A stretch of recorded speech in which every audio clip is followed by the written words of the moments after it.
Welcome to my studio. I'm Lisa Ingram and I am an artist, and today is the 4th of July and I had an idea to make something out of polymer clay to help celebrate the holiday.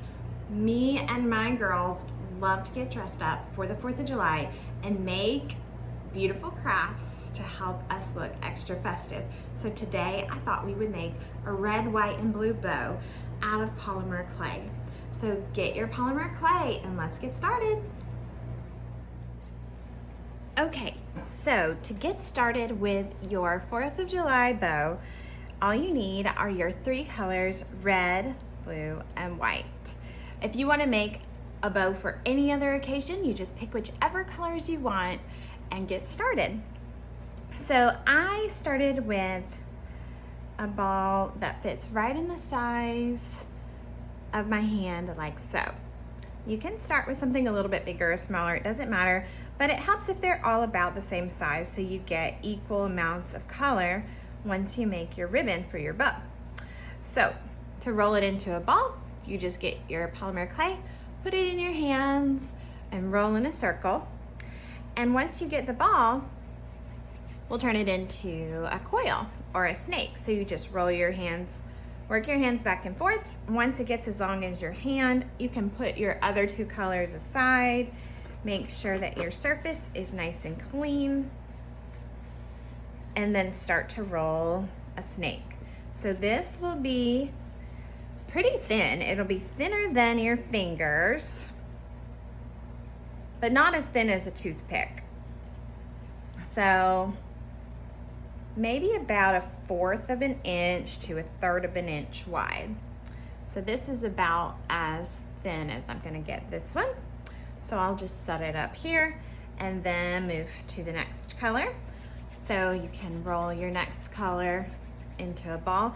This one's a sparkly white. I think it's so pretty. The red that I have, I mixed a more pinky red with a deep red and some white to get it a little bit more the color that I wanted. And I really like how it turned out. So that's always an option for you. The kit that I had, it came with pink and it came with orange, so I had to dig out an older kit. And I did have some dark red, so I just lightened it up and got it where I wanted it to be. So sometimes you have to get a little bit creative, but it's hard to mix blue, red, or white if you don't already have it. So these are all about the same, similar length, similar size. So I'm just gonna line them up. If one looks a little bit wider than the others, you can just roll it a little bit more. But these are gonna go side by side, and I'll run my fingers down the sides, and this just makes sure that there no breaks, no gaps, and no air in between them. And then I'm going to take my roller. You can see my rolling pin's a little bit beat up, but that's okay. You can always use a round marker or any kind of rolling pin that you have in your house. And I'm going to press lightly because it does like to stick. And I'm going to flatten this out like a ribbon. So if it catches, just lay it back down. That's why I'm holding it down with the hand that's not holding the roller. So you can even just roll in one direction. The ends will look a little bit funny. That's okay. You don't have to worry about that because those are gonna get cut off. And so it's gonna start to lengthen. You can flip it over,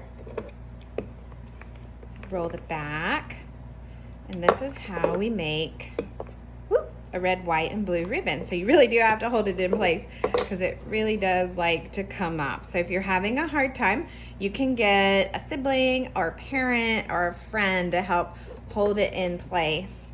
And if you hold on one side and roll away from where you're holding it, that really does help. And now mine is getting really long. So look at that. We have a red, white, and blue ribbon now.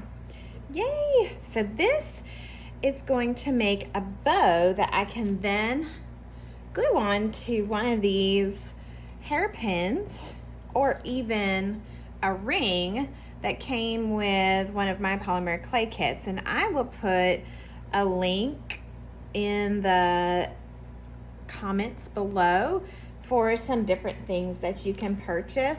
And so if you can imagine, this will go right here, and then you can clip it into your hair, of course, after these have been baked. And then you have a beautiful accessory you can wear to celebrate the holiday. Okay, so I am going to just go ahead, trim off the ends, and then I'm going to make 2 cuts. So I'll cut, this is about 1.5 inches. Then I'll lay it beside the ribbon. It won't stick to my finger. And then I'll cut again so that I have 2 that are the same, okay? If they wanna stick together, you can just kind of pull them out. And then I'm gonna squeeze the end and then wrap the bow around the back of my finger, take out my finger, and then you have half of a bow. You can squeeze the ends, it'll start to make that nice bow shape. Then I'm gonna push on the end here to puff it up. It wanted to stick to my finger, so you really have to make sure it will release and let go gently. Okay, so I can wrap that around my finger, pinch the bottom a little bit into a point, pinch the top. It's okay if it overlaps. And then you're gonna pinch that into the other half of the bow, and then these are going to overlap a little bit.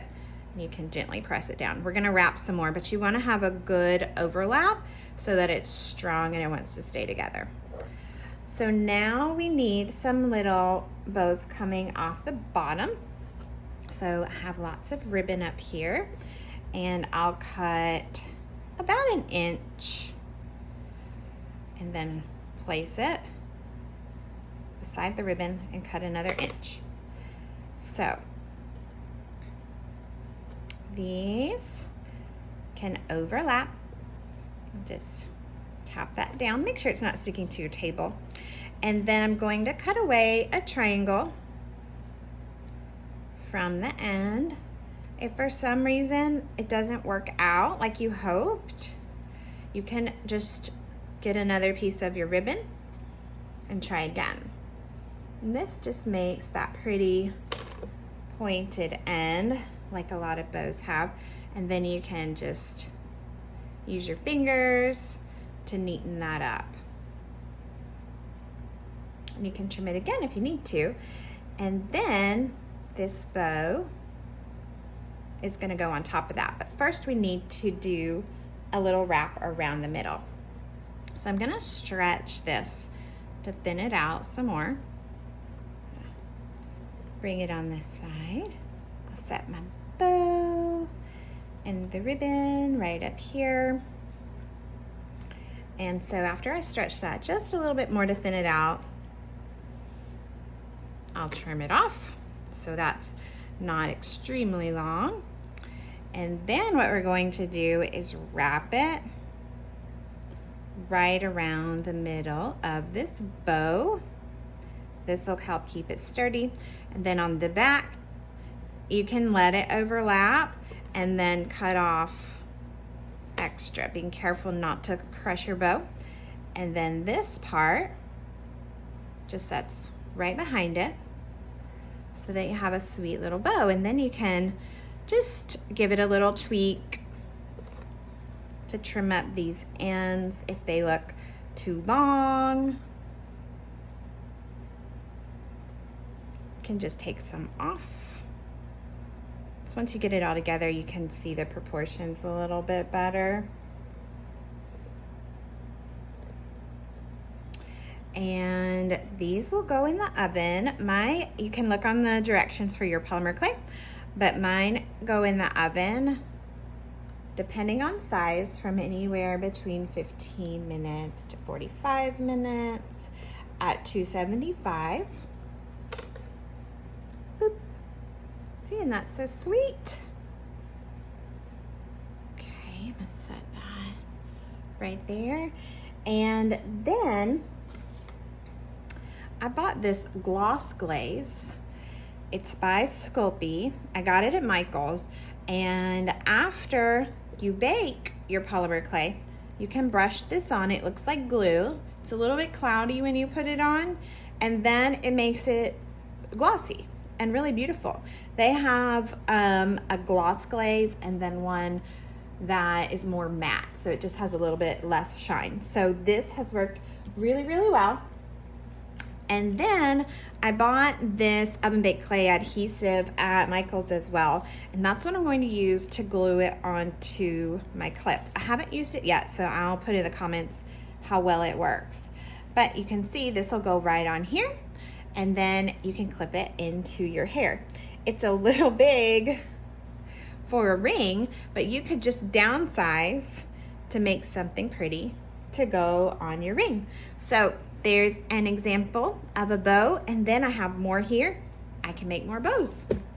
So that is your 4th of July project. I hope you enjoyed it and have an awesome 4th of July.